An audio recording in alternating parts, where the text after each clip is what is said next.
Hi, I'm Richard Murray, a professional South African triathlete, 3 times Duathlon World Champion, 2 times Olympian, and now the first Super League Triathlon Champion in Australia. And you listen to the Physical Performance Show. Failure is not an option. I've had my ups and my downs.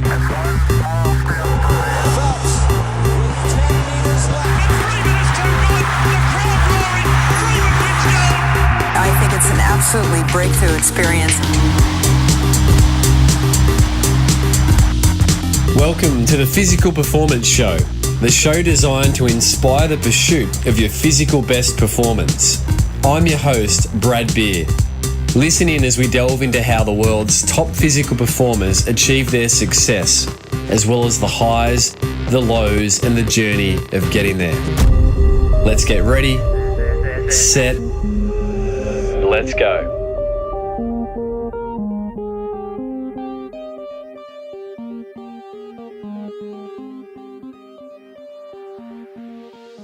Listeners, welcome to another episode of the Physical Performance Show, the show that takes you behind the scenes of how the world's top and most inspiring physical performers achieve their success, as well as the highs and the lows of their journey in getting there.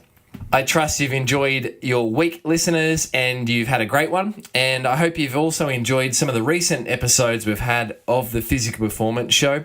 In particular, recent episodes featuring Chris McCormack, who shared around the launch of the Super League series. It's now been and gone, and followed up by Ryan Fisher, Australian Olympic triathlete. Ryan shared his journey in getting to Rio and the ins and outs of his love affair that's been on and off with triathlon. So that's been a very popular episode, as has Macca's Chris McCormack.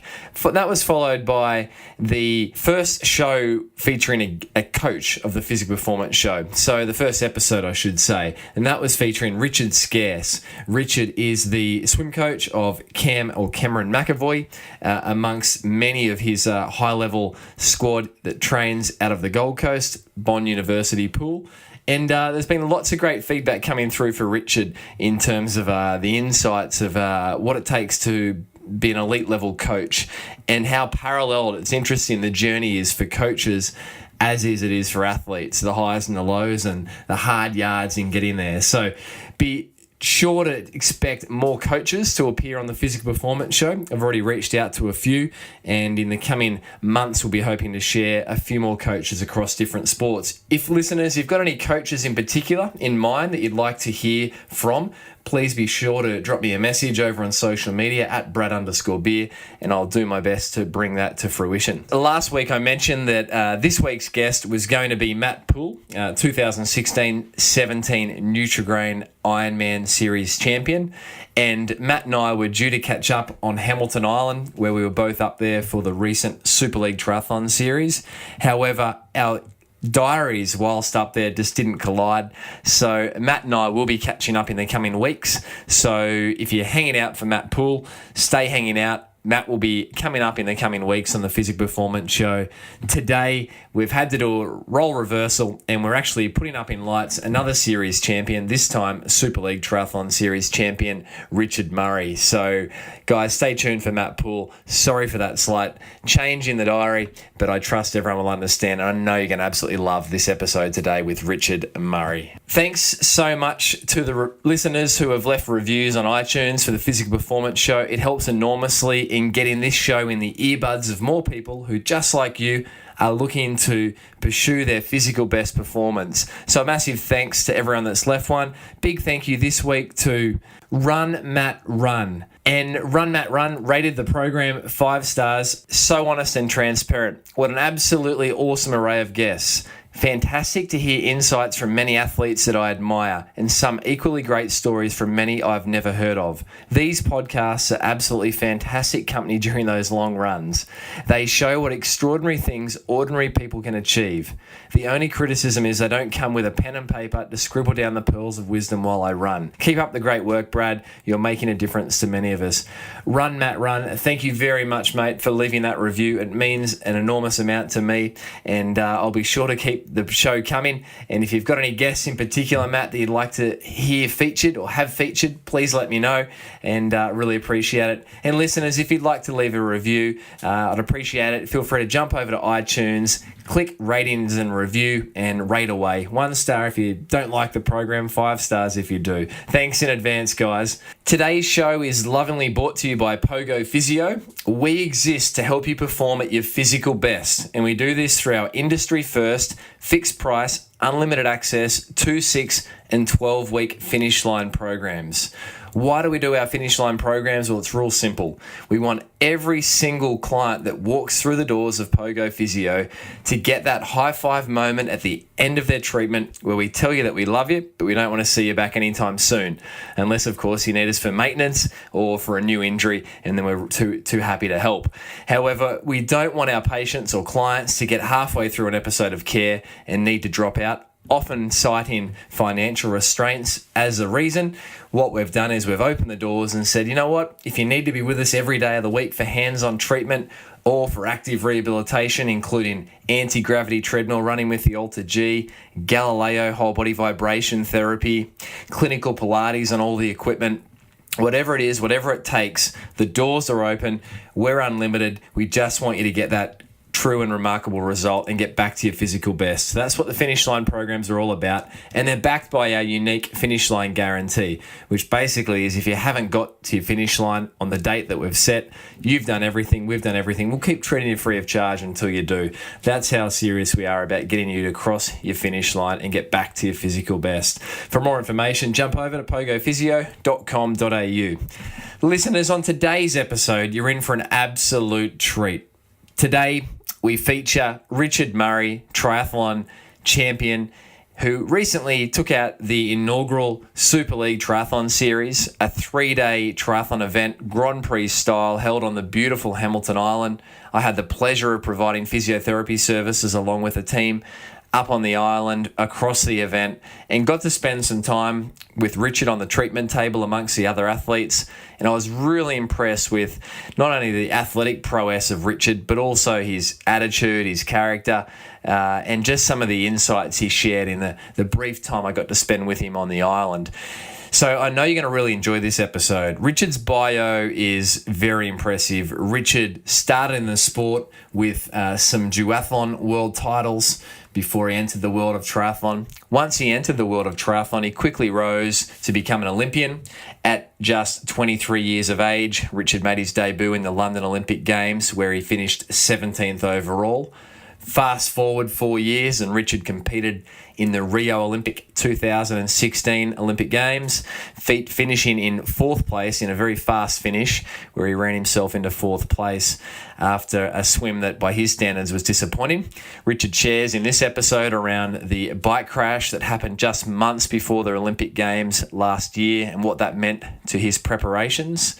Richard's bio also includes 2 times African Triathlon Championships, 2 times World Triathlon Series wins, victories, and 11 World Triathlon Series podiums. Richard's now the most successful Olympic distance African triathlete ever. And along with the Super League Triathlon Series victory, Richard's season is off to a great roll. The Super League victory was Richard's 3rd victory of the season so far, also winning the Cape Town World Cup and the Xterra South Africa cross race there recently.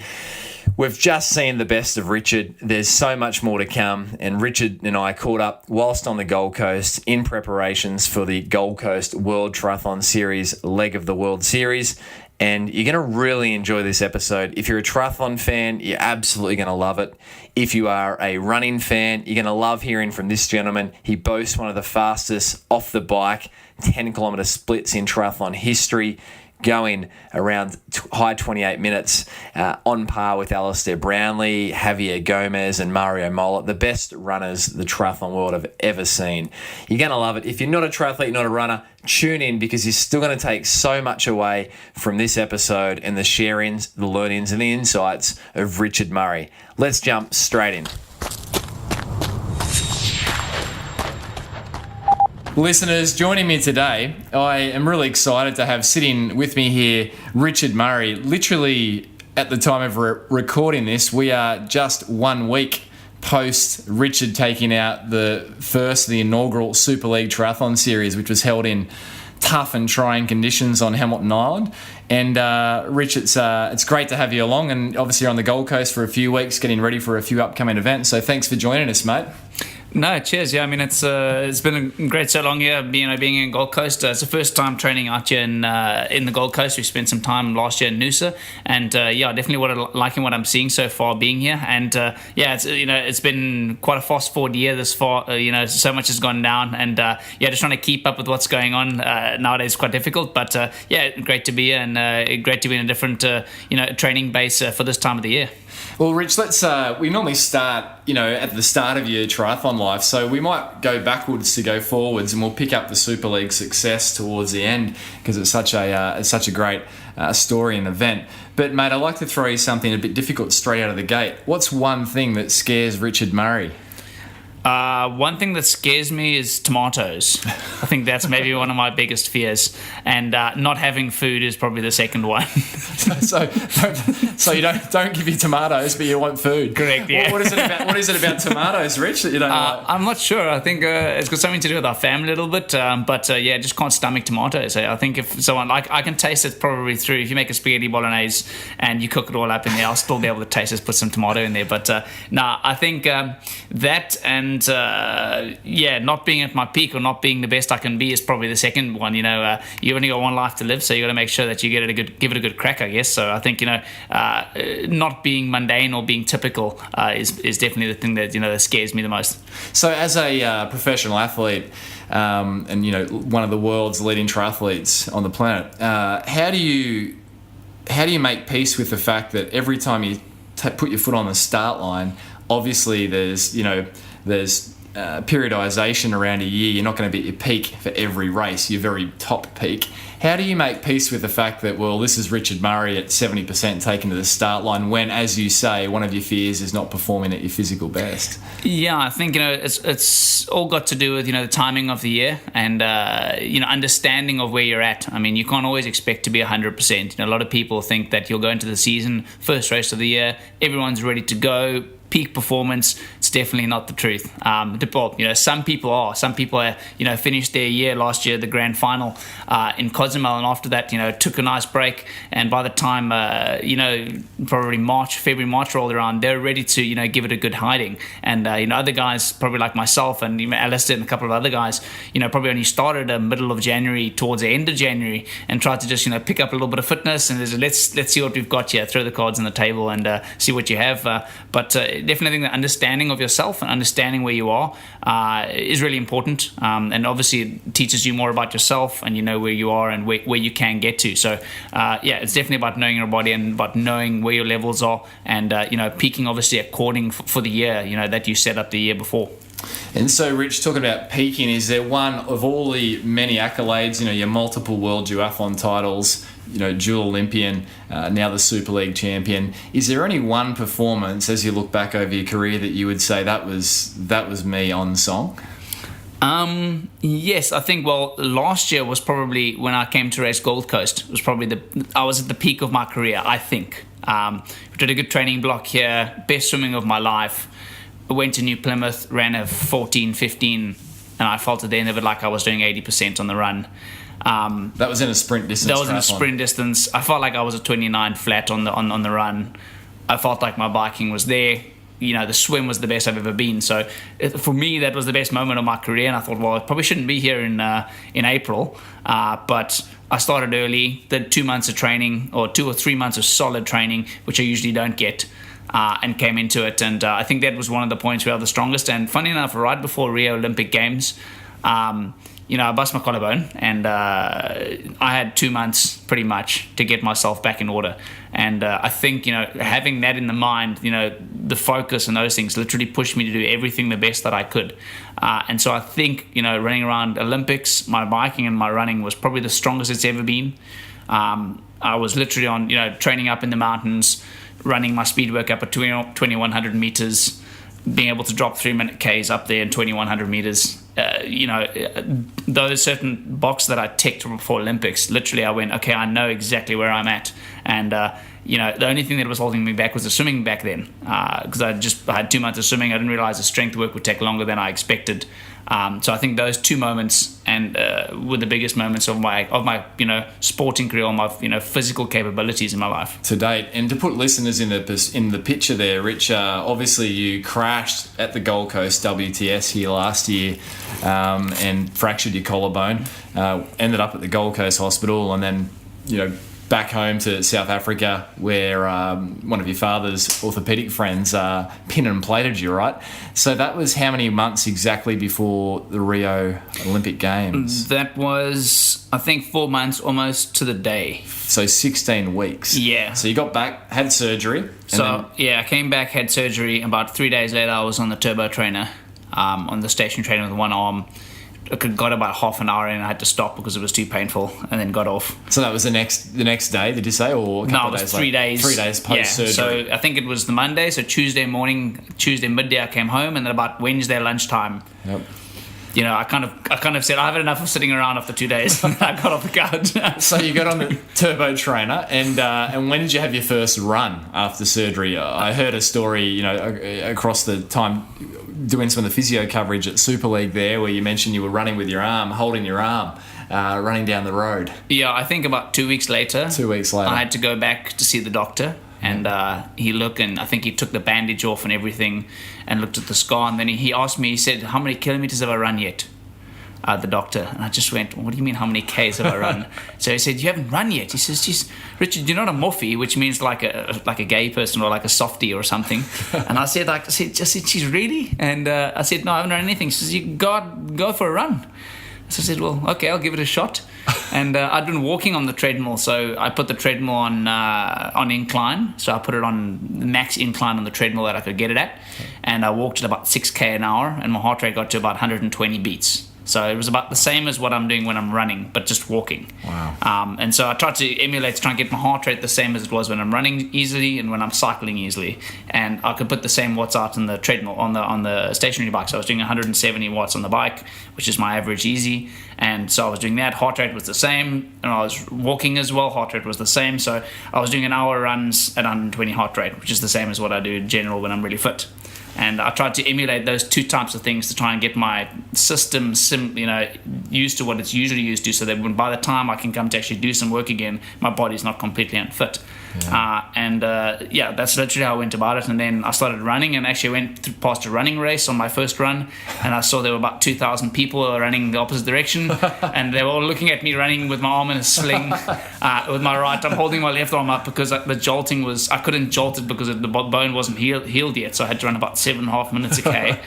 And so I was shuffling. This is now maybe 14 weeks pre-Olympic Games. Yeah. So I think my first real ride on the road was exactly a month after I broke my collarbone, which probably my bone wasn't healed yet either. Yep. I literally had enough. 6 weeks, And my hand was also, I'd broken my knuckles in my hand, so I couldn't brake properly on my bike, so it was a little bit dangerous. I was getting back on the road is quite refreshing, It's almost like you're a new lease at life, not being able to train and not being able to exercise, and then you can actually get out there and do an hour ride, and you get back and you actually realize, man, this is awesome. I think that's actually, I wouldn't say it needed to happen, but it kind of refreshes the mind and everything on what you're doing. So this is all happening, 3 months now pre you taking to the start line of the Rio Olympic Games. You've had a fitness deficit, you're trying to hold on, and your first ride back is a month after surgery. The bone's still healing. It takes 6 weeks minimum. And Rich, what's going through your head? Is it panic, or is it quiet confidence that, I've got time, or is it just, I'm just going to do the best I can? The funny thing is I didn't really panic at any state.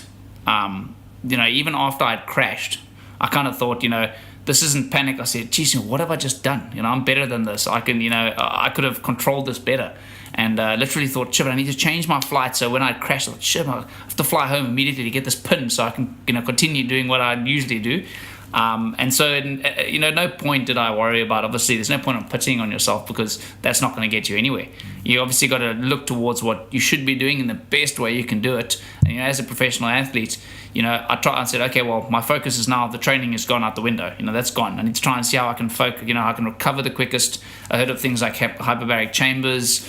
All different types now. I even Google stuff. There's bone broth, certain things you can actually drink and get your nutrition up, try and help your rebone growth, and lots of little things kind of went down in my mind. So I even started with some TerraBand work I think it was about 2 weeks, a week or two afterwards. I started to doing some TerraBand work because all the strength was gone, and so trying to do everything that I could, the best that I could to try and obviously speed up the recovery a bit. And you got to Rio, and I mean Rio played out. Out of interest, what percentage of fitness would have you had for the swim for Rio? I was probably at about 70-80% for the swim. Yeah. What about, you said the bike and the run? My bike and the run was some of my best ever. I mean, I came off the bike feeling reasonably fresh. Yep. What indicators gave you the insight that you were ready to go on the bike and the run for Rio? We did some hill reps, so I had all the files and everything from the year before. We did the Rio test event. During the course, I lapped on the bike every single time I got to the bottom of the hill during the race. I lapped my bike computer. At the top of the hill, I lapped my bike computer. So I knew splits-wise, watts-wise, everything that I needed to do on the bike. So coming up to Rio, I knew I needed to go 45 seconds on the hill at 500 watts. 500 to 550 was the margin the whole time. And if I can get to pushing that and my heart rate was at a certain percentage, I knew how fit I was. And coming off obviously with fatigue as well added on top, I could still push the numbers easily enough. Then I knew my fitness was in the right place. And I think coming off the bike fresh is a really important thing to running fast. There was a hill on the bike. It ate people's legs every lap. And that was the big thing. That and obviously training environment. I trained up in the Pyrenees, up at altitude, which a lot of the top athletes do, such as we saw Mo Farah, and a lot of the top distance runners were there. A lot of the triathletes were there as well, and it was a great place to get it done. And definitely that was good. And then the running side of things as well. I did the same running the year before, almost identical sessions. I went up there, didn't need to think. I think I did 4 by 8 minutes. Up on La Calme, which is above it's in the French Pyrenees. And I had some 4 minutes recovery between, and I noticed each one I managed to get to, I think, 3 minutes flat on the last 8 minutes, running up at altitude, and the body literally was loving it. It was under control, everything was good, and that's how I knew the body was right and in the right place. How long were you up in the Pyrenees for, Rich? I was up there, I think, probably for about a month and a half. So I literally went to Duathlon World Champs. I had a month of actual training. I ran for about 3 weeks, where I did 2 speed sessions running on the weekends. And then I literally thought, I think this was the only time I was a bit concerned. I thought, what have I got myself into? Entered myself for a race, and I've done 1 month of training. And I couldn't swim, so I think I only started to swim when I was actually after the Duathlon World Champs. I did my second and third real swim back. And so literally it was like 3Ks, and I was literally, there was almost no power in the arm. I was just getting the arm to actually go over the top of the water for the first times. So it was the chicken wing. And so Rich, it was and then Rio itself, or actually just before we go there, the 2 speed sessions, can you remember what they were? I think there were building sessions as well. So I think it was a 15 minute, a 10 minute, and a 5 minute. And it was like 30 minutes worth of running. Ran down the hill, got a little gravel loop, 6 mile loop around this little lake at the bottom of the hill from my house, and ran down there. And I think I went 3:30, 3:20, and 3:05 or 3:02 or something like that on the last 5. So it was more of an endurance aerobic session than a speed session. Yep. But that was the first one. And then the second one, I think I went 10, 10, 10 on the second one. And then I went 3:30, 3:15, and 3 minutes flat. And that was the weekend after.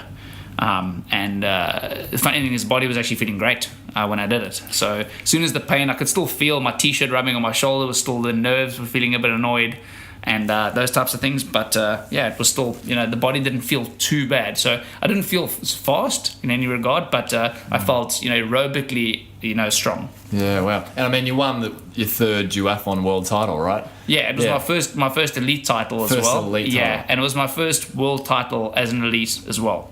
So that's significant. Yeah, pretty good. Yeah. And to put listeners in the picture, I mean, your run legs blistering. Correct me if I'm wrong, but I thought you had the fastest run off the bike in the world of triathlon. Then I think through the week you might have said, you guys are all relatively close. Yeah, I think between myself and Mario, also obviously the Brownlees and Javier Gomez, I think are some of the quickest 10K runners off the bike. When it comes to 5K, I think myself and Mario, there's new guys on the circuit now as well that you can't neglect. I mean, guys like Jake Birdwhistle, Johnny Brownlee also as well on 5K is very, very quick. But I think, over 10K, I think I'm probably one of the 3 or 4th fastest in ITU racing. Yep. But I think the tougher the bike gets, the better my running gets against the field a little bit. Coming from cycling, I think my cycling, I don't fatigue as quickly on the bike as some other guys do. Yep. Can you remember your splits from that first elite world duathlon title for the first? I think we went 30-40 for the first 10K. Yep. And there were 2 U-turns as well on the run course, straight out and back course along a river. And I think the second one I was like about 15:40 or 15:50 or something like that. For the 5. For the 5 afterwards, yeah. Yep. And Rich, Rio, let's go to Rio, and then I want to go back to how you got started in the sport. But Rio, obviously you were 70% done with your swimming, your biking and running, some of your career best. How did it play out for you? We know you finished 4th, which is incredible given that I believe that you missed the first pack on the swim. So how would you sum up your Rio experience? Second Olympic Games. I think the first, the thing with Rio as well, I thought it was going to be my, I was going to get a medal for certain. So before Gold Coast, I was literally thinking, I'm going to be in the perfect state. I'll be able to get really fit, back off just before the Olympics, and I'll be on my top form. And coming out the water, when I heard a high performance coach that was there, was shouting at me, he's like, it's the last group when I ran through transition. And I saw there were practically 10 bikes left, or 5 or 10 bikes left in transition. When I ran up to the transition, I went, wow, my swimming is not as great as I thought it was. That was a bit of a negative spell in my mind. And then I realized that in London, what happened is it got negative. The whole bunch was negative, and we lost 2 minutes after the end of the bike. And I was literally thinking, this year I don't want to do that. I want to make sure that I bike as well as I can and come off, run as best I can, and do everything I can with the situation. It wasn't an ideal situation, and a lot of people even said, am I even going to go to Rio after I had crashed? And I said, well, yeah, for sure. I've got 4 months, and I started Googling, what can I do in 4 months to get ready for this thing? I'm very happy with how it turned out, and a lot of people didn't know that we were actually catching them the whole run. So literally from when we started the first 2.5K, I negative split the run too. So I ran obviously the second 5K faster than the first 5K. And that's pretty difficult to do. You need to be really controlled and you need to pace yourself just right. But it came through, and I managed to run away from Mario one of the first times in Olympic distance. I think the time I did it was the year before in the Rio test event as well. Yep. So, we were running, and I looked, and then, I had João Pereira, the Portuguese guy, with me, and I kept checking back because Mario was getting slingshots a little bit off the back of us while we were running, and he says, no, we've got him. So when he said that, I literally put the hammer down a bit more, and, we snapped the string a bit. Yeah. And it was very, it was a great run, and I felt, when I came across the line, I'd given it everything, and that's the only thing. If you've given it everything you got and you've done everything the best you can't be disappointed wherever you come. Yeah, so good. Your run split that day was, out of interest, what, at Rio?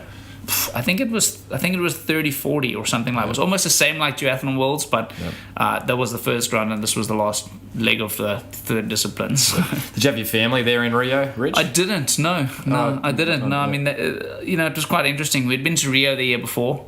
They actually came to the Duathlon World Champs instead. I told them Spain is definitely, I would much more prefer Spain to Brazil. Sorry to all my Brazilian fans out there, but it was in North. My parents are getting older. They didn't want to fly time zones. They're like 60 now, my folks. So they decided, I told them rather come to Spain. It would be nice. So they came with almost like helping me because I had a broken collarbone that was still healing. So they came with, cooked the food and everything, looked after everything, bought the groceries. And I think all those little things obviously assisted in me getting a world title from it too. So, it was cool. They loved their time. They were on like a big house right on the beach. when we were in Spain for 2 weeks, and I did some training there afterwards. They stayed there, so it was a great outing, and I think that was a much better one than going to Rio. So I got to see you take out the world title, and your girlfriend Rachel finished top 10 or 10th. Is that right, in the women's race? Yeah, that's I told her if she had come, if she came with anywhere within the top 15, top 10, it would be a great performance for her. And she fumbled a bit in transition. she left the gel in her running shoe, and she didn't check at races, so it was a gel in there, so she had to take the gel. She tried to put her shoes on a few times, and then she was lost out transition, and that's not really a great way of starting a 10K run. So I think she's got, I believed in her from the start as well, and I've always known that she can be very, very good. She got a lot of stress fractures through her career. As soon as she started to move the gel, touch wood, she's been good for the last 4 years, so she picked up 4 stress fractures over a few years. She joined our squad, cut down the training a bit, moderated things a little bit better, so she's growing as an athlete as well, so that's also very cool to see. Yeah, it'd be great to follow her journey lead into Tokyo and beyond.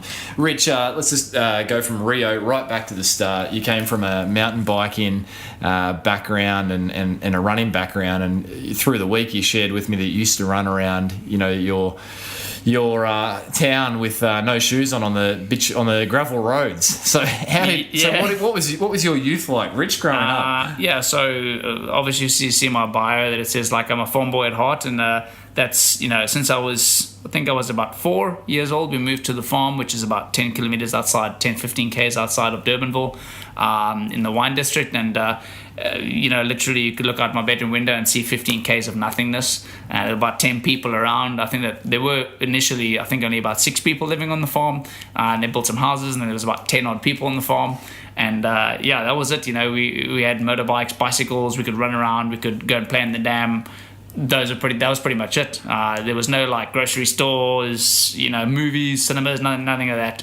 It was a very simple upbringing. And every day I used to run. We had a border collie, which was very good at running. And I used to go run out the door, and the dog used to see me, and I used to just run to the end of our drive. It was about 2.5K dead straight gravel road, with nothing either side, just fields everywhere.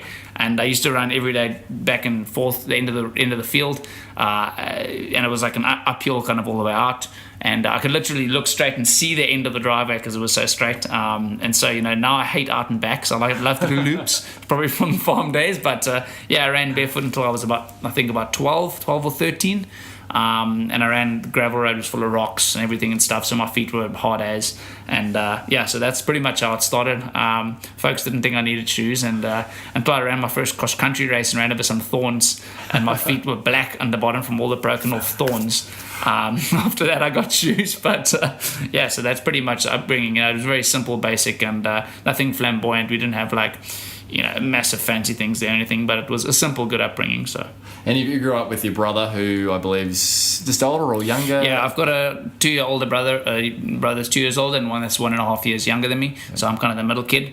And they both went into software and hardware of computers. So it's literally complete opposites. Like I did sport, and they obviously got the sporting gene as well. And my younger brother, and then they were also like beating the cross country things at school and running pretty well. And I took it on a bit more seriously than they did, I guess. Well, I mean, you've gone on to do more sport for all of them than the last generations, Rich. So, at what point did you know that you had some real genuine sporting talent, Rich, growing up? I think probably when I was running in primary school already, at the 1,200 meters on the track. We had a grass track at our school, Kenridge Primary, which is probably about 1.5 kilometers from where we live now. And the high school is about 1K away from where we live now, so everything was pretty close, and I was literally almost lapping the kids when I was in primary school. One of the overachievers and stuff, I would win the high jump, long jump, triple jump and whatever. And also obviously 1,200 meters. I think I had the 1,200 meter record there until someone mailed me this year and said that their kid beat my 1,200 meter record from that stood for about 15 years. So there's other kids coming through, and people let me know about it. And I think my brother behind me managed to beat my school records a lot of the time. So I would set the record, and of course being younger than me, he would go and beat the record, and then I could never reclaim my records. But that's pretty much how it started. So doing that, and then when I got through high school, did some mountain biking pretty seriously. So I was national champ mountain biking in South Africa for 2 years. For age or for opens? For age. Yep. So boys under 18. Yep. I was South African champ twice. and I think I was also Daniel South African champ as well for 1 year, which I raced just on my hardtail mountain bike when I did Daniel. So I did some pretty crazy stuff, and that's pretty much how it started. And then I went to do duathlon when I got through. So they said, "Oh, you're running and cycling is good. Do duathlon." So I said, "Well, that makes sense." Yep. And then that was a coach or someone just around you. It was. I can't be 100% sure. It's probably half my dad or half to do with I went to go join a squad in Stellenbosch that I went to go and just do some training with, and then the guy said, "Oh, you should try duathlon." It must have been through the school. So then I did cross-country meets where I ran against some of the fastest cross-country kids as well in South Africa. I ran South African cross-country champs as well, where I think I came second. I won the South African cross-country champs when I was a kid as well. Yep. And so I come from cross-country as well, so off-road running. I raced barefoot all the time. No one had shoes. Yep. We ran track as well barefoot. We didn't have shoes on the track. Oh, wow. And so it's people would just tape our feet up with that kind of masking tape type stuff with our feet, and we would just smash out a 1500 on the track. And so I think it's quite funny, but back home it's pretty standard. And I went and did the 10K South African champs, and I got beaten by 30 other guys, and I think 8 of them were barefoot. Is that open champs? That is open champs, yeah. Yep. And it's scary to see guys running 29 or under 29 barefoot on tar road. And to put listeners in perspective, Rich, how many years? What was a year then? What year would I think it was about 5 years ago. Okay, so it's only relatively recent. Yeah, it was about 5 years ago. So it was about 23. I didn't have a seating, so I started behind about 300 people or something, or 400 people. Wow. So it took me about 20 seconds to get to the start line, which is a bit unfair. But I think next time I'll probably actually get a seating. Hopefully, I'd imagine you might get a seating. Just hopefully, Rich. Rock it. I imagine you might even get an escort to the start line. So, Rich, at what point did the triathlon light switch on for you? So I went to go and do triathlon in Germany when I was about 17. I flew there by myself. Parents gave me some cash. And there was a guy from Stellenbosch who's got a guest house in Somerset West, which is about 40 kilometers from my house in South Africa. And he had a triathlon. He has in Germany, there's a school, and he's a school teacher there. And he had it's like a school hostel, where he allowed foreigners to come in and stay there and do triathlon. Oh, wow. And so he told me, you can come there, stay there for free, and you can do some triathlon. And there's some races you can race for our club. So they've got a club in Germany, which is funded by the city. And so they can pay the athletes, I think it was 50 euros is what I got for appearance fee for the race, which was cool. And it was a second division race, and that's where it started. And so the Bundesliga have a first division and a second division. And so there's literally thousands and thousands of people racing, kids, everything. And so I went there, did my first one, funny enough, and I raced against Sebastian Kienle, which wow. I got a picture. Him and I broke away on the bike. And it was my first international triathlon race, more or less. Wow. And so that's how it pretty much started. And then after that, I think I went to go and race the Duathlon World Champs, and I won it in 2008 in Rimini, in Italy. And after that, I went to, they literally told me, said, I need to stop duathlon because it's a dead sport and you're not going to make any money doing duathlon. So he said, you better learn to swim. Who is this? And this was Elman Nighting. He's a German guy who's a school teacher, and he owns a guest house in Somerset West in South Africa. So this is, and so I had the connection through Europe through him. And I went to race there. My parents thought I was going there to be part of a training club in Germany, where I went there by myself and was training in the pouring rain for probably 3 months in Germany by myself. And, being a teenager was pretty tough. So I was there on my own, just doing my own training, going out in 5-degree rain. Didn't have arm warmers, leg warmers back then because I came from South Africa where it was hot. So I was just training in the arm warmer, leg warmers at 5 degrees. And is this when your parents had funded you? I remember you. Yeah, they had funded. Yeah, they told me they paid for my ticket, and no, this was way before that. Okay, yeah, this was real early days. Yeah, this was. Okay, and so after this, I almost wanted to stop triathlon because I was just after doing this endeavor, my parents said, really? Was it that rough? I said, yeah, no, it was rough. Eh? but they were supportive of you, obviously. Yeah, they were super supportive, and they thought I was getting really well taken care of. It was a little bit of a kind of makeshift. Go there, do some triathlon. Cycling to the pool every day, and it was raining a lot, so I would ride to the pool in the rain with my kit on, swim at the pool, and ride back in the rain. For a couple of weeks, and it was really tough, and I was there training on my own, which made it even harder. Yep. And the Kiwis were there. They had a whole Kiwi national team at a training thing there, so I actually met some of the top Kiwi guys were there training. So that's kind of where it started. And I went to Duathlon Worlds, and I said I won that in Rimini in Italy in 2008. And right after that, I went to I was under 19. So it was Junior Triathlon World Champs in Vancouver in Canada. And I went there, and I literally got shafted out the swim by about 4 or 5 minutes. And time trialed, almost got lapped on the bike, and the front group was about like a K behind me the whole bike leg. So for 20K, I was literally getting chased by the front group for 20K on my own. And then luckily it didn't manage to suck me up, which is cool. My one friend behind me dropped off and got sucked up by the front group, and he got lapped out. So I literally and then, after that I was almost in tears crying, My friend was in tears crying. He's like, and after that I realized, man, if I want to do triathlon now, I better learn to swim. And you were how old at this stage, Rich? I think I must have been 18. Yep. I must have been 18. And you had been swim training, but at that point, what did your swim training look like, Rich? I can't actually even remember, honestly. Yeah, like a couple of sessions. It was probably like 10 to 15K a week was probably where it was at. And I thought anything more than that was like not really feasible, possible.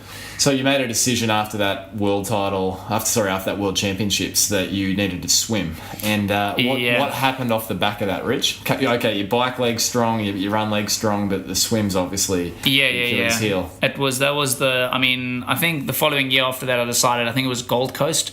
So I was first year under 23, and then it was Gold Coast, and I'm like, I'm not even going to go there. So I was in my final year of school. It was my finals, exams, and everything, and I'm like, triathlon, I'm going to give it a break this year. I'll do some training and local racing, but I'm not going to go overseas. I'm not going to go get destroyed in Australia. I can't afford it. It's too expensive.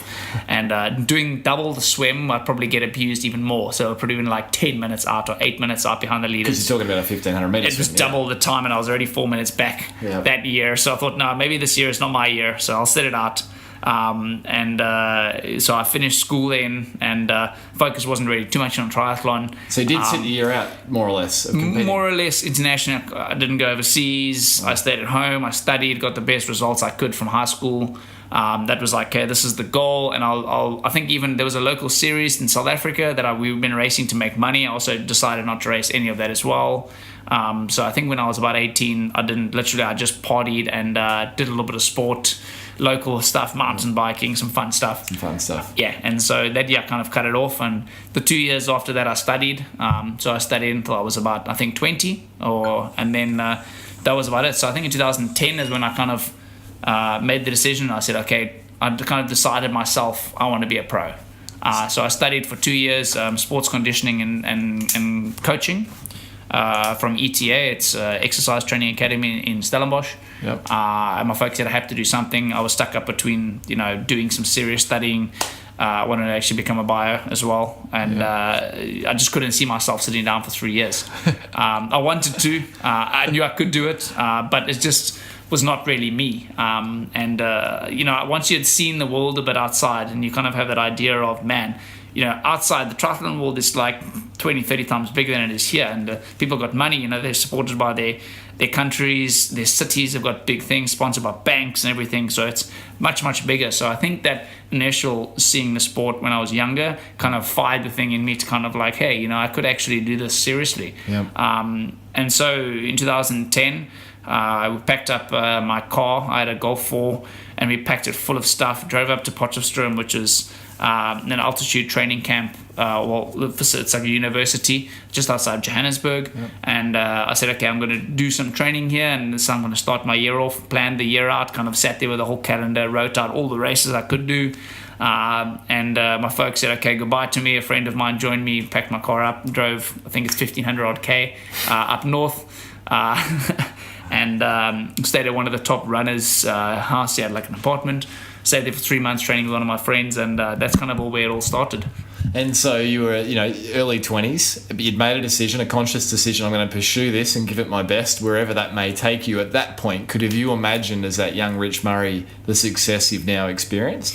Funny thing is I don't see myself being, super successful or super out there or anything. I'm kind of just a normal guy doing some sport, running around in Lycra for a living. So, that's how I kind of like to keep it. But it's quite funny. I mean, it's such a simple sport in the greater scheme of things, and I think it's when I started, I knew, the guy told me, he says, it's not going to come in a year or two, it's going to take you 5 years. Yep.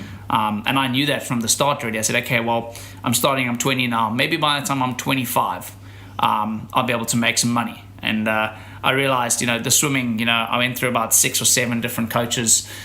For swimming. Yep. Different things, gliding, stroke, short stroke, swinging over the arm, high elbow, you name it. I've heard like 10 or 12 different types of, the formula to become a great swimmer. It was very interesting. So I had a lot of different people that influenced how things have gone. And it was where I started. I was literally swimming by myself. I didn't have a coach or anything. Or I was writing my own training programs out. So I'd finished college. I read a couple of triathlon books. Which ones, Rich? And it was the Triathlete's Training Bible by Joel Friel. Yep.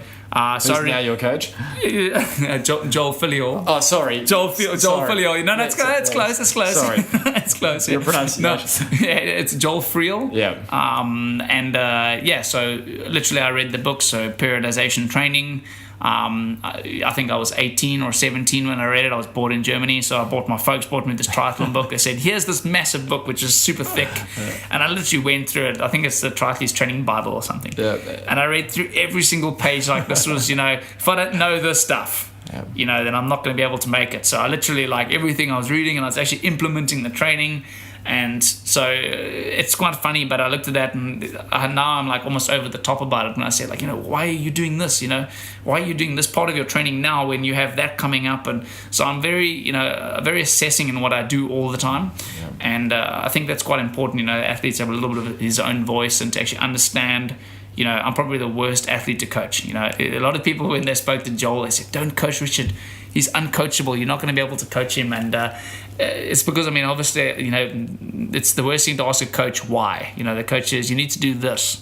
And a lot of coaches just say, because I say so. And it's the same as in school, when the teacher tells you, that's because that's the way it is. But luckily with Joel, he's been able to explain to me why, the reason I'm doing what I'm doing now. Yep. Which, it's not that simple. But it's definitely, I've had actually learned from Joel a lot as well. And my first coach he's actually a high performance coach in Pretoria. His name's Lindsay Perry, and he's kind of where I started. So he's an ultra distance runner coach. Yep. And he's got a lot of top South African distance runners under his books as well. And so I went there to Pretoria, which is about 200k drive from Potchefstroom. So first I went up to altitude by myself with a friend, did some training, and then drove 200k's to the east, and stayed at a bed and breakfast for about a month and a half, because I had nowhere to stay, so I had to pay. I had no money to pay for that stuff either, but I knew that's where I needed to be. So I was staying by bed and breakfast just so I could be where the triathletes were. So that's the only group where the triathletes were. They couldn't house me anywhere. It was a ridiculous amount of money to stay at the facilities. So I just stayed. I'd find the cheapest bed and breakfast and just stayed close by and trained there with him. Yeah, wow. And so, Rich, your relationship with Joel, that's been in place now for how many years or seasons? 4. I think it's going on the 5th year now. So since 2013. Yep. So 13, 14, 15, 16, yeah. So going into the 4th year. Yeah. Or 5th, maybe. 5th year. Yeah, don't worry. That's why I'm a physio, I'm not an accountant. Yeah. Rich, you're swimming. Is swimming, you've really improved that over the recent years, but you shared something with me in the last week or so that at one point you were doing double swim days. Is that right? You were just really intensely trying to upskill yourself. Yeah, so I literally looked and I said, well, how's the best way to improve my swimming? And Joel said, well, we can do some double swim days. So I said, well, what's that? To swim twice in one day? I was like, oh, that's a terrible idea. But it's definitely something different, and not for everyone. But some of the time, it's the same with the running. So we'll do double run days as well. Instead of doing one long run, if you split the 2-hour runs happen to 2 1-hour runs, or maybe 1.5 in the morning, or 1:20 in the morning, and then 40 in the evening. And I think that way the body, if you're a quick responder and you recover quick, probably that's a good way of going about it, because it doesn't load your body as badly. So you start to fatigue, and your body can actually get damage itself versus doing 2 sessions. You can actually weigh it up and do a bit shorter, more frequency. And I think that's definitely the one thing that we've been looking at when I've been training with Joel the last few years. It's about obviously the frequency of training versus the duration of training all the time. And from the swimming side, we decided, okay, I'm going to do a block of Swimming, I'm going to try and see if I can do probably 30 to 40K or somewhere like that per week. I think the biggest week was 38K or something like that. And coming from being a non-swimmer, that's a lot of swimming. And literally, I would just do one other session that day. So it'd either be, I literally went double swim and then a run that day. And the next day, I think I went double swim and then single swim. So it was double, single, double, single, double. It was, I would literally get in about, I think, 3 runs and 3 bikes during the week. And the rest would just be swimming. Wow. So you did that for how long? I did it for about, I think it was about a month and a half. I did that. So doing 8 swims or something, 8 or 9 swims a week for about a month and a half. Yeah. You've worked really hard and it's paid off, because now you're, where would you rate yourself compared to the, I kind of, at the start, the only way I could actually rate myself, so times doesn't really make it sense, because sometimes the courses are different. Maybe it's a wetsuit, non-wetsuit, who's swimming, the top guys swimming there. If they're not there, it's going to be a slower swim. And so I'd rate myself on the position of the athletes that I'm swimming around. So I would look, and at the start, when I started World Triathlon Series racing, my first race, I actually raced against Macca, was in the same race, which I've got a picture of in Beijing coming out the water next to Macca. And I was under 23 still, and I decided, no, if I'm good enough and I can get onto a start list to race with elite guys, why should I be racing under 23? And so I literally decided, I think I did 1 year under 23. So I did 1 year junior racing, and then I did 1 year in under 23 racing, and then I think it was in Budapest, in Hungary, and and that year I think I'd broken my thumb or something. I think 5 days before the race I fell and broke my I think the phalange is the one right in the front. I completely cracked it, and decided to race anyway, and took some painkillers and just did the race in 2008 or something like that. No, it was a bit later than that. 11. Must have been 11 in Budapest. Oh, this is Budapest. In Budapest. It must have been 10 or 11, somewhere around there. And then anyway, we raced then. I raced against, I think 2011. Yeah, 2011 was Beijing. Grand final, and I managed to race here at the grand final. Funny enough, only just dropping Mac on the run. On the bike, he was so strong. I was so shelled by the time I came off the bike that I literally survived, I think, around 32.5, 10K or something, and passing each other water between us and stuff. And it was very cool. So Mac was trying to qualify for London, and I was literally just trying to make my way into this whole massive world of triathlon. So it was pretty daunting start, I guess. Isn't that a nice little segue though over to Super League before we then change into a performance round? But Super League, obviously, Chris McCormack, Macca, who was featured on the podcast just 2 episodes ago. So you were racing along in your first World Triathlon Series event with Macca, who was trying to qualify, as you say, for the 2012 London Olympic Games for the Australian team. And here you are, fast forward to 2017, taking out the inaugural Super League Triathlon title, which, Richard, how would you describe that racing if you could use one word? What would you use to describe the Super League series? Oh, one word. I think it would probably be something like spectacular. I think that would be, it was something that's kind of, I wouldn't say never been seen before, but apparently in the 90s I didn't even follow it back then. I've seen some old pictures of black and white almost of that type of racing, but steady up, it wasn't really black and white, Rich. Okay. That was the 80s. I think they had television back then or something like that. No, I mean, I was just born back then. I mean, I was born in 89, so I wasn't following triathlon until probably mid-2000s or mid-2000s about. Yeah. Before that I was kind of throwing rocks at in windows on the farm, and that's about as extreme as it got. It's definitely, it's very cool to have a series, something different, something exciting. I think I even told them one of the big reasons why, I wanted to come is it's something that's completely different, and the feeling behind it, is something different. So obviously the rules factor and stuff, a lot of it's become very, very serious, and the regulations and all of this. And I think that's detracted from the fun part of the sport. As soon as you start having too many regulations, too much stuff, people kind of stop enjoying. They don't realize that they're stopping enjoying, but it slowly over time weans down, and the enjoyment factor actually starts to dissipate. And so that's one big thing I told with the Super League. If they can keep it fun, keep it fresh, keep it lighthearted, I think in the long term that's going to actually it'll bring even more people to to the thing. When you talk about penalties and those things, people go, oh, why would they do that? And there's this negative connotation towards things. So it's definitely nice when people unless something is done that's seriously bad intentionally, then it's better to just let things slide. And I think a lot of people kind of enjoy that and they relate to it, and I think that it makes it more fun for the athletes.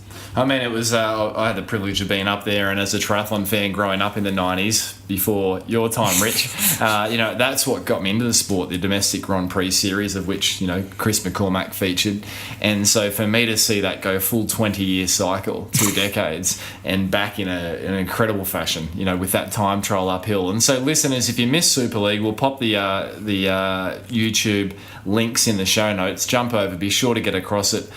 Even if you're not a triathlon fan, you'll love this race, and it just brings out the best of really some of the top 25 guys in the world. So, Rich, big congratulations on that. That was spectacular to watch. And I mean, you've picked up a nickname from that now, haven't you? I think there was a young boy that was out running with his dad recently, wasn't he? Who wanted to emulate Richard Murray's eyes. Yeah, I think it's one of the first times that we haven't raced with sunglasses on, so you can never really see what's going on behind the sunglasses. And it's obviously I probably get into the ultra zone when I'm racing, and everything else becomes blurred in the outside. And obviously I'm good at focusing on what just needs to be done. And I think a lot of the time I was actually trying to focus to actually see and count the people in front of me. So that might have been the one where I was trying to count, and the focus was trying to actually really focus on what was happening in front. But you look focused on all races, Rich, not just that one. So, mate, no, terrific. Rich, performance round as we come into a close on this. Some fast questions for you. What's the training session you most dislike? Probably the easy Thursday swim, where we have 4, 3, 2, 1. So 400, 300, 200, 100, and we do it 4 times. And literally when the coach says 4, 3, 2, 1 session, everyone doesn't even need to explain the session. You just know what's coming. And usually it's the day before a real hard swim, as well as the Friday we always do a threshold hard swim of like 2.5 or 3K worth of speed work. And funny enough, when you're used to swimming hard, when you actually swim easy, it actually feels worse.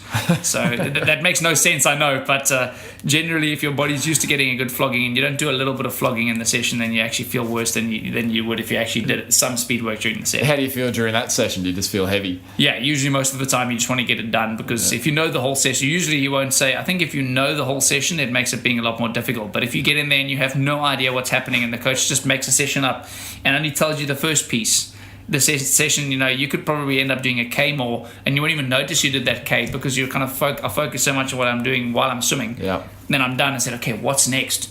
And if I have a coach that comes and tells me blah blah blah blah and speaks for 5 minutes of the whole session, I kind of got the warm up and that's it. The rest of it I can't remember. So I'll come in and go, whoa, what's happening here? You got to tell me. Cool. What's the training session you most love, Rich? Probably a long ride. I love doing long rides, even on my own. It's kind of like you get a lot of thinking time, and I think after about 2-3 hours you start to kind of like get into this mode of feeling tired, and then you kind of get out of it, and you can get to explore as well. So I love to explore, and usually a long bike you can go pretty far. So if you do 4 or 5 hour ride, you can really get out into the middle of nowhere. So I think those ones, that's generally my best one. And also taper week is also one of my favorite. I think every triathlete loves a taper week. What do you love about it? You just get to do less, and you can eat. You just can't eat too much though, because then you get fat. Or not fat, you'll actually pick up weight, because your body actually absorbs. When you stop training, your metabolism is still going, but you can actually like absorb a lot more. So, Rich, routine for sleep, are you quite regimented? Morning, evening? Not really. No. What does it look like for you? Generally, depending on how tired I am, if I need a midday sleep, then I know I'm training pretty flat out. So I usually go on how the body feels. If I'm feeling quite tired in the evening, then I'll go to bed a tiny bit earlier. Generally, it doesn't happen. It's usually like 10, 11 p.m. going to bed, and then the next day I'll just have to handle it. Rich, who's the athlete you most admire and why? I think it's probably still Javier Gomez. He's it always goes. I always look back to the character of the person. Accolades, those things and stuff. Those you can come by being a great athlete and having good talent and being dedicated. that's one thing. But I think being a good person off the field is a big thing that looks in my mind, and definitely a big thing my parents instilled into me. And it's kind of, you always need to be good to people, and you can't expect people to know you are. The worst thing is when you go and you expect people to know and they don't know you from a bar of soap, and then you go, why don't you know me? You should never get that type of idea behind yourself and that type of thing. So Javier Gomez is definitely a relaxed guy. I think I like all the Spanish guys. They're all very chilled. And so they're very humble. They'll stop, if someone tries to speak to them during go out for a cup of coffee somewhere, and someone, can I take a photo and whatever stuff, and he'll be more than obliged to go in there, and it's not a problem. And he's a very genuine guy. So I think that's why I think he's a great athlete. Yeah, and I mean, here you are racing him in the Super League, so that's spectacular. Is there the toughest competitor you've ever raced? Who would that be? I think probably Mario. Between Javi and Mario, I don't race the Brownlees all that often. A lot of the time I have raced against them together. They're usually about a minute up the road, and I don't get a chance to. So it's I think there's only been one occasion where we've all come off the bike together in an Olympic distance race, and that was in Yokohama in about 2014, I think. And it was the first time I've ever run the Brownies on a 10K. And literally, I think I went at about 3K. I literally went for it like it was the last K. And did you win that day? I didn't, but we managed to. So literally, I heard in the commentary afterwards, I wonder if Richard Murray knows it's not a 5K. Because literally, I went out at we caught them after about half a K. And no, I think it might have been in the first lap. Might have been 1,500 meters or 2K or something. I just literally put the hammer down. And we managed to pull everyone to pieces. And after that, it was more like survival mode. And I think Javi came with me and Mario came with me. And the Brownies kind of struggled a tiny bit. And, after that, Javi was surging like an animal for the next 4K or something until eventually I couldn't hang on any longer, and I literally just exploded to pieces on the run, and kind of just jogged it home and came third. I think Mario and Javi came with a sprint finish between the two of them, and I was pretty stoked with that one. But it was that was a pretty cool race, and I think it was some of the fastest run splits as well. Yeah, I think we ran low 29s. Wow. So titans of the sport pushing themselves along. And I mean, for listeners, that's Mario Mola, 2016 World Series Triathlon Champion, who Richard's referring to. Rich, is there a mantra that you use when you're racing? Not really. I mean, it's kind of, there's one thing obviously I do before every single, I used to do a bit more before every single serious important race. I used to be on the start line, and I always get the same feeling right before the start. It's kind of like this weird body feeling just before the start. And literally I would just focus on the first boys, and I literally say this is my life, this is my job, and I need to make the best that I can from the situation. And then literally that's kind of the whole thing. So I literally kind of do that before every start of the race. Yep. And that kind of gets me fired up. I think it's good to have a ritual. I always obviously do my swimming, biking and running as late as I can to get the adrenaline going. I warm up, probably the quickest warming up running out of all the athletes. Some of the guys probably think that I'm actually racing sometimes. I do 350 or 340 a K on the run for about 4 or 5 minutes, and then that's my warm up done. Yep. For the run. So I generally like to try and get the heart rate up really high before the start of the race, and then get things going. And then gun time. Best recovery tip, Rich? Best recovery tip, I think, to probably eat as soon as you can. I think obviously they say there's a half an hour gap after training that you can obviously take in the most amount of proteins and sugars and those types of things. So I think it's some good proteins and some good, obviously good electrolytes right afterwards is really important. If you leave it for an hour or two, your body takes a lot longer to absorb it. And obviously a little jog or easy cycle afterwards is usually great. If you try and flush some of the lactic out of the legs, is very good in a massage and stuff like that. A very light massage to get the legs flushed out of it as well, also, so it can help as well. Yeah, great. Rich, one word to describe your racing style. I think one word to describe my racing style is relentless. Nice. Relentless, why? Because I'll never give up. Yep. I think it's I'm there to do a job, and I try to do it the best that I can, and as professional as I can as well. I don't like to try and, there's some moments where obviously I'm outside of the comfort zone, but I try to literally keep it controlled as long as I can. Yeah, great. Rich, your worst injury through your career? I think breaking my collarbone is close, but I think the worst one was when I had an ITB in my hip for about 3 years. kept on coming back all the time, kept on getting inflamed, and I had to go and do linotherapy with one of the best. So I think she started linotherapy, I'm not sure in the world, but I think in South Africa. Her name's Benita de Wit, and she helped me, quite a bit, good couple of years, must have been 10 odd years ago or something like that. So Rich, how would you describe being in the zone? How did I describe being in the zone? I think that's quite, I'm not actually sure, that's quite an interesting one, but I think it's just probably during the racing, I mean, everything kind of gets, blinded by the sides. I don't know, just the crowds, the people cheering. I literally, just got my blinkers on like a horse and I just go for it. When was the last time you were in that zone? Super League? I think probably most likely in the Super League, where I was trying to probably count the people during the run. It was extremely difficult to run with a high heart rate and count people that are bouncing up and down all over the place. It's not such an easy thing. Rich, we're coming to a close here, and is there one silly thing you've done to manage an injury over the time?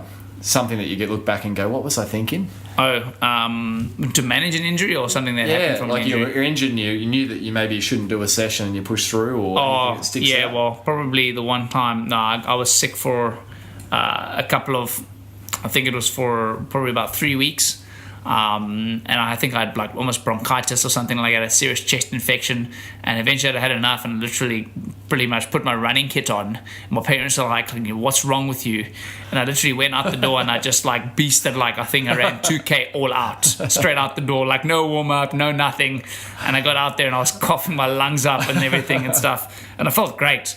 But after that, it got really bad. Like, literally, my immune system just died. Were you trying to test if you're sick or not? Was that the aim of it? No, I was just angry. You were just angry? Yeah, I just ran in anger, which usually doing sport in anger is not a great idea. It's just rage. Not a good idea. No.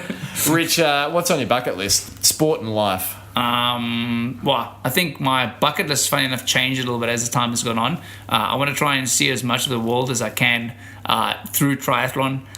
So in the next 10 years, I want to try and see as many countries as possible and, see cultures, see people, see how the world works. I think that'll be a great thing to do over the next 10 years. And in life, hopefully, obviously, a wife and kids would be great. Training base, I want to have a training facility, like a massive training facility, my own swimming pool outside and everything and stuff. Programs, international camps, development, that type of thing. Both high performance and age group guys that are looking for things to do. I want to try and tap into all of that. And obviously from South African side, the talent that we have is there's so much talent. We've got I think some of the best talent in the world. Yep. And the thing is, we just don't have the backing, we don't have the insight, don't have the knowledge, and we don't have facilities either. So it's very difficult to come out of that structure and to actually get out there. And I think some of the South Africans and stuff, once they've gone overseas and they've seen what it's like, I think it opens the mind and opens the possibilities and everything. So I think further down the line, that's something that I'd like to have. That's brilliant, Rich. Rich, what's the one bit of advice you'd share with people listening to perform at their best? If you could boil all your learnings down to one bit of advice, what would it be? I think probably the best one is don't train too hard. I think a lot of guys are caught up. I mean, they see videos and they see guys doing 50-hour training weeks. And they see guys smashing themselves all the time. So their mindset is, to get better, I need to go very hard all the time until I blow. Yep. And the worst thing is when you hear people say that, they've got back into training too fast and they've got injured. And a lot of the people at the start of the year, when they start to training again, say they've had a good time off and they start training again and they get straight back into it, and they think that they could do the same stuff that they did when they were in the middle of the season. So they'll start first week back, boom, after 2 weeks they pick up an injury, and then they wonder why they picked up an injury, and they go, maybe I started a bit quick.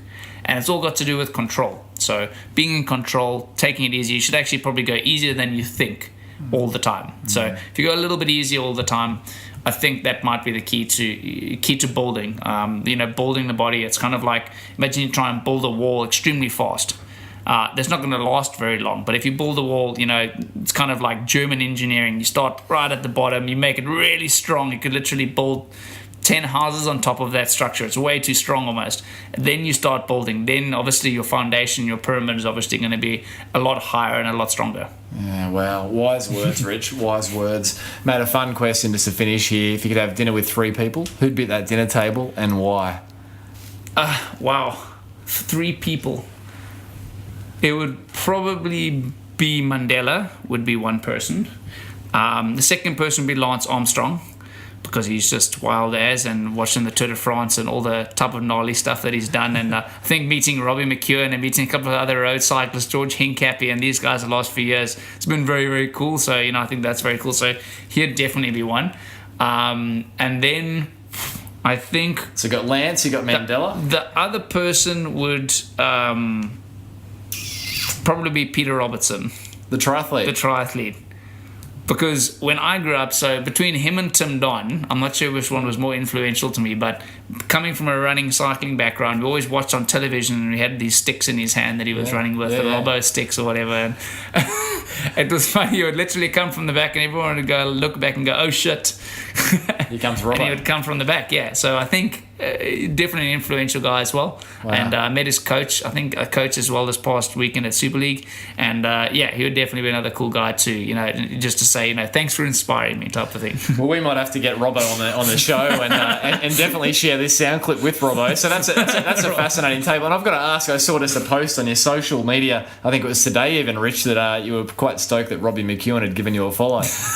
Yeah, we went to his cafe, to the Piccolo Cafe that I heard the other boys talking about, and I heard the coffee wasn't that great, which did concern me at the start. But nevertheless, we went there, and the carrot cake was sublime, and it was definitely, we had ice cream at about 11 o'clock this morning, which I think, is probably a no-go for a pro athlete, but we did it anyway. But I think having Robbie McEwen following was pretty sweet today. So Robbie, if you're listening in, there's a feel-good one for you. Rich, fun thing to finish here. If you could issue listeners with a physical challenge for the week, what would it be? It can be entry level or it can be very difficult. Richard Murray's physical challenge for the week is going to be what? Physical challenge for the week is try and control your sessions the best as you can. If your coach tells you to hit a certain time and do something, do your best to try and get that time. Don't try and overstep it, just stay within the boundaries. And listen to yourself is a big one as well. Listen to your body. Body saying no, then don't do it. Body saying go for it. Awesome, Rich. And mate, you've got some great supporters. Anyone you'd like to thank? Obviously, you've got some really, significant backers. Yeah. So I think some of my biggest, obviously my folks, big one to my folks, and Rachel Clommer as well, my girlfriend. They're always there. They've got my back, thick and thin, broken collarbone, winning Super League, whatever it happens to be. And, also to my sponsors, my biggest sponsors back me, obviously my country, South Africa as well. Big ones, Red Bull, Specialized, Haviline, Puma, Oakley, and I've got a couple other big sponsors as well. People can check out. It's on my thing at RD_Murray, and it's obviously all those guys that have been backing me for the last few years as well. I've been running with Puma shoes the last 7 odd years. It's one of my longest standing sponsors, and it's just great to have guys standing behind me for the last few years, and looking forward to the future. It's great to have them in my corner.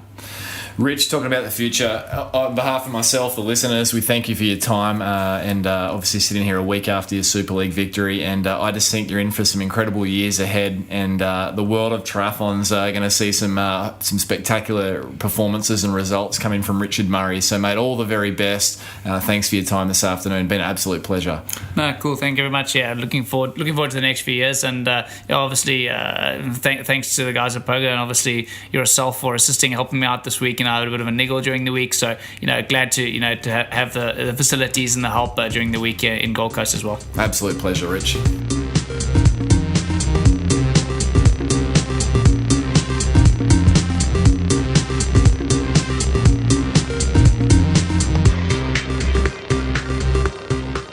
Listeners, there you have it. I trust you enjoyed this episode of the Physical Performance Show. If you did, please let me know, and also let today's guest Richard Murray know also. You'll find us over on our social media handles at Brad_Beer and at RD_Murray. And let us know what you took away from this episode, the learnings, the insights, one thing that stood out, something that was surprising. Any feedback would be appreciated, and I know Richard would really appreciate hearing from anyone that's taken something away from the episode. I particularly and personally liked the insight Richard shared around training, and that is, if it's meant to be at a certain pace, train at that pace, fight the temptation to go faster, and really discipline yourself to follow the program. Such great advice from clearly an athlete that's getting it right.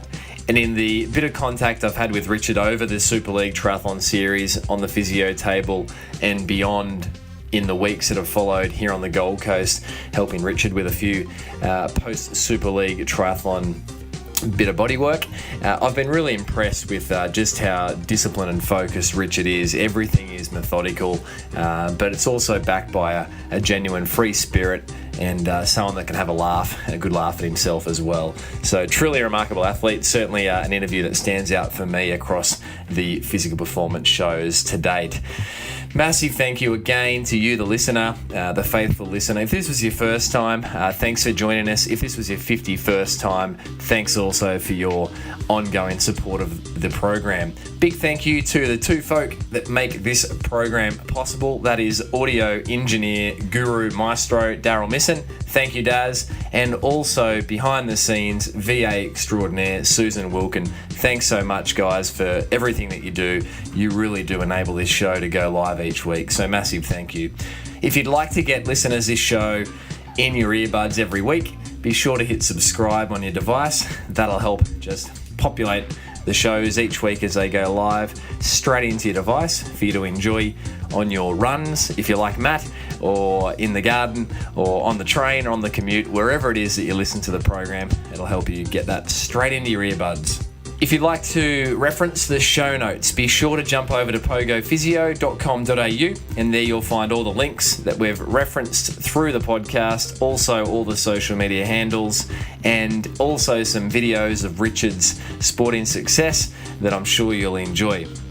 Lastly, if you're into running, you can now pick up your copy of my Amazon running and jogging bestseller, You Can Run Pain Free, over on Audible or iBooks. You can run with this in your earbuds, and in fact I met a runner just yesterday who said they've really enjoyed listening to the audiobook version of You Can Run Pain Free, and has also incidentally purchased the paperback, which is also available through Amazon or pogophysio.com.au.